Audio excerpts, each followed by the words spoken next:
Warning: Murderzine is a true crime channel that contains graphic content that may not be suitable for all ages or sensitivities. Listener discretion is advised. Episode 3, Ramon Novarro, The Death of a Star.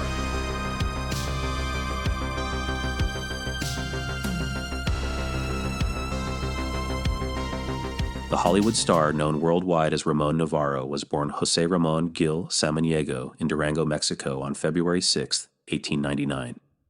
His mother descended from Aztec nobility, while his father traced his lineage to Spanish conquistadors.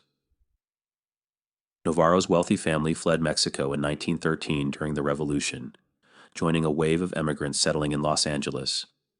Jose, who could pass for Caucasian, pursued a career in show business, working as a singing waiter while securing bit parts in films under the name Ramon Samaniego.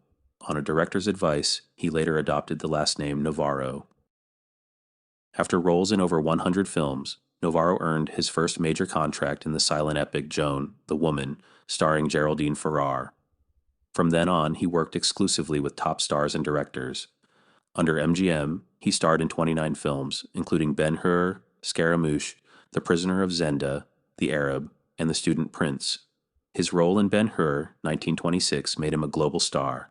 After Rudolph Valentino's death that same year, Novarro inherited the title of Hollywood's top Latin lover.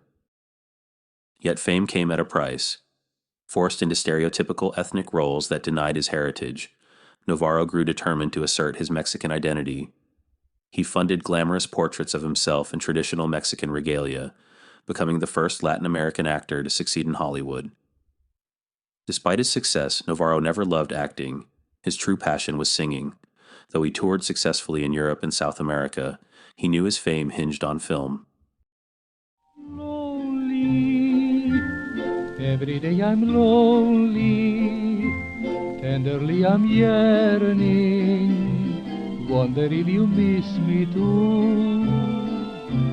Lonely, every thought recalls you, everything reminds me of you. Novarro's public image brought him immense wealth and legendary fame, but privately, he battled profound struggles. A devout Catholic, he wrestled with shame and hid his homosexuality throughout his career, living in constant fear of exposure at a time when sodomy laws criminalized gay relationships. Alcohol became his refuge, a coping mechanism that deepened as he grew older. His drinking led to multiple arrests for driving under the influence and several accidents. In one particularly severe crash, Novarro broke his ribs, sustained chest injuries, and ultimately lost his driver's license. In his loneliness, the aging actor found brief solace in sexual liaisons with young street hustlers procured through local male escort services. A tragedy was just waiting to happen.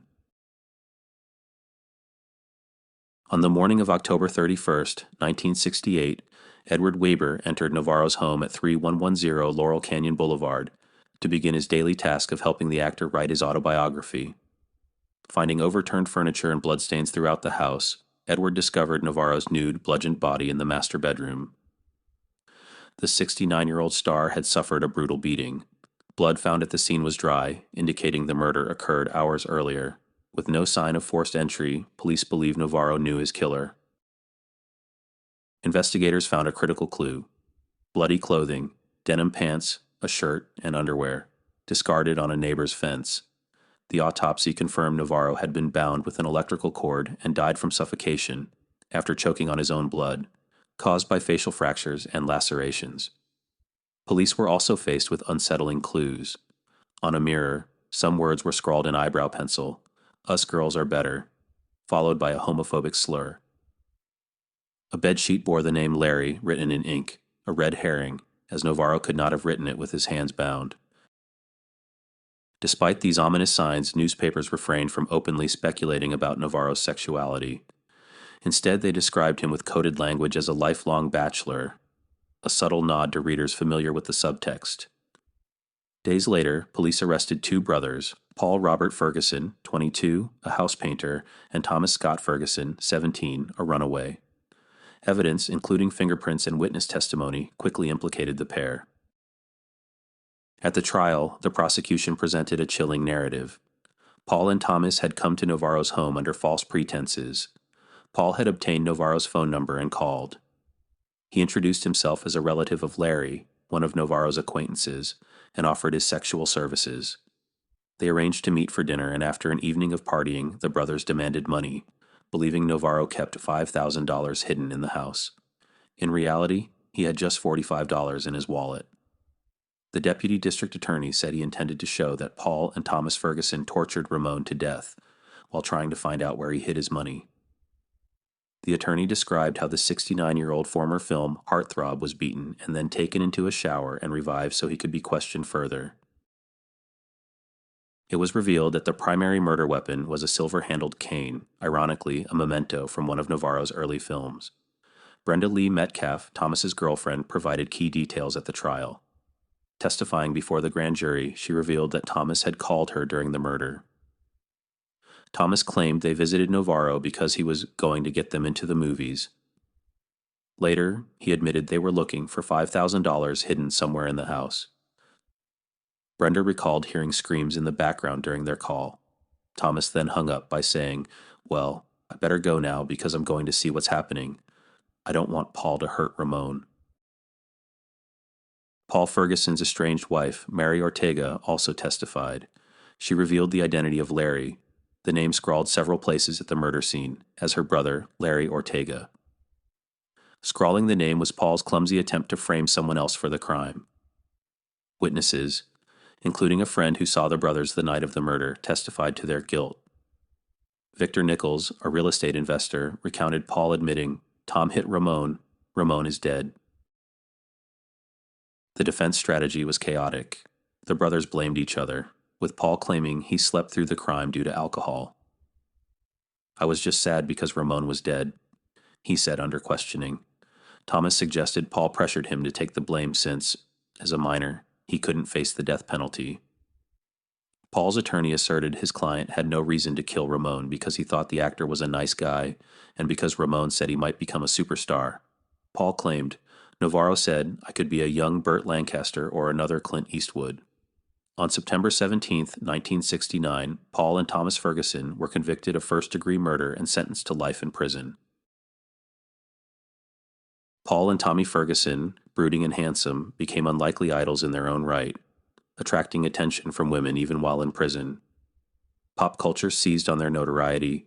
Tabloids chronicled their every move and delved into their sordid pasts, including Paul's stint as a nude model for gay magazines. The brothers' story continued to fuel fascination beyond the trial.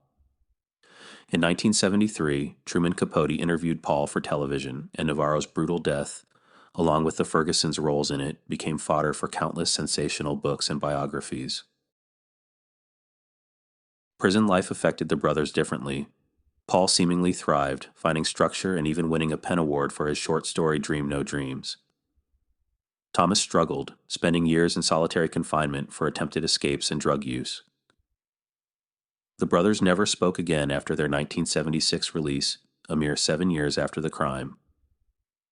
Thomas's post-prison life was tragic.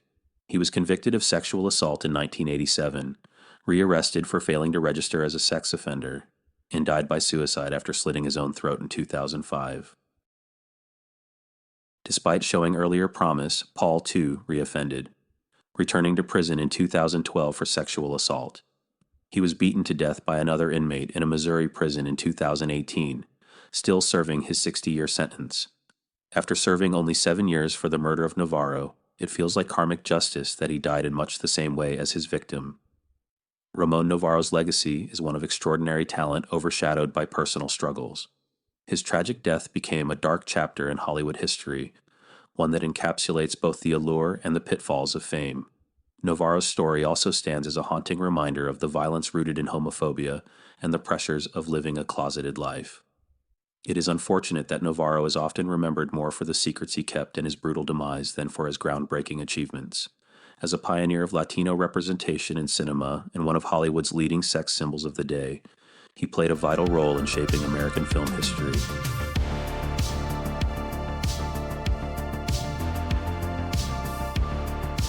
You have been listening to Murderzine, true crime stories inspired by my personal collection of detective magazines.